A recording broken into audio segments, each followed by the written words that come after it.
tissues. So we all know that all living organisms are made up of cells, and based on the number of cells found in an organism, the organism could be classified as unicellular organism and multicellular organisms. So, the organism which contain only a single cell is called as unicellular organism. An example of one such organism is amoeba.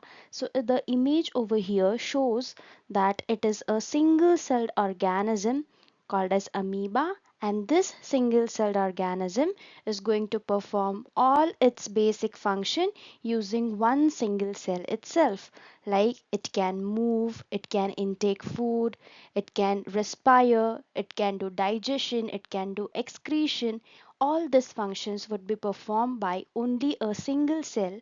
Hence, such organism is called as unicellular.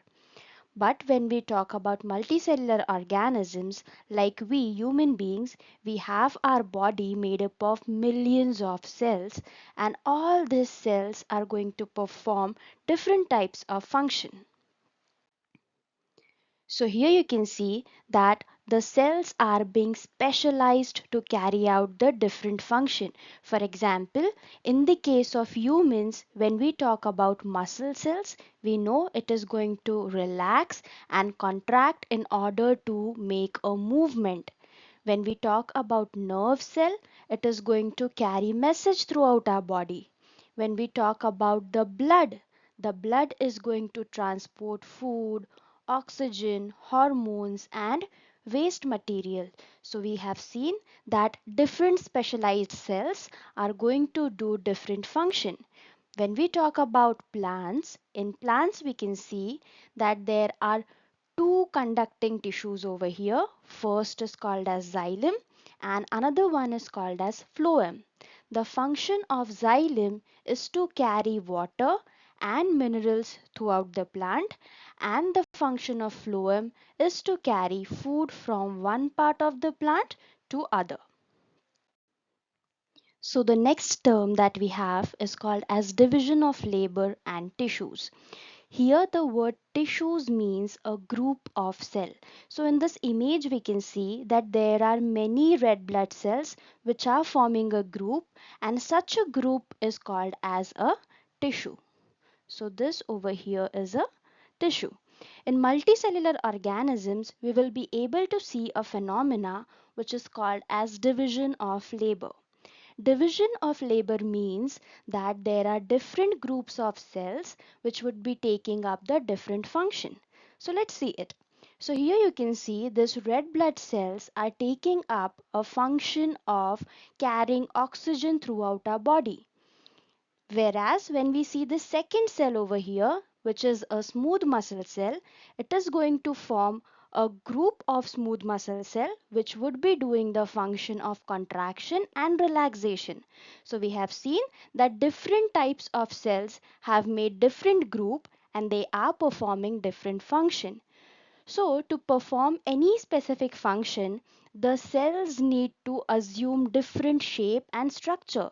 Like over here, we can see red blood cell is spherical in shape, whereas the smooth muscle cell is spindle in shape. And these cells become differentiated into different types for the purpose of division of labor. Now, all the cells that would be having same structure, their similar appearance, they would be carrying out the same function, and such a group of cells would be called as tissue. Moving ahead, the cells are specializing to carry out one particular function, and if such a cells are coming together and forming a group, this group would be then referred to as tissue. So now we can define tissue as a group of cells that have common origin, shape, and structure, and this group work together in common to do a common function would be termed as tissue. So this in image we can see this is a cell, whereas the second image we can see many such cells are coming together. So we can say that this is a tissue. Moving on to the next topic that we have, It is about importance of tissues. So we know that formation of tissues has resulted in the division of labor in multicellular organisms, as we have just seen. We also know that cells come together to form tissues. When tissues come together, they form organs. When different organs come together, they form organ system. And when these different organ systems come together, they form the entire organism. So here we can see tissues become organized to form organs. From organs, organ system is formed. And because of this, the origin of tissues has reduced the workload of individual cell, and because of this improved organization and higher efficiency of tissues, multicellular organisms have higher chances of survival. So this was about the tissues.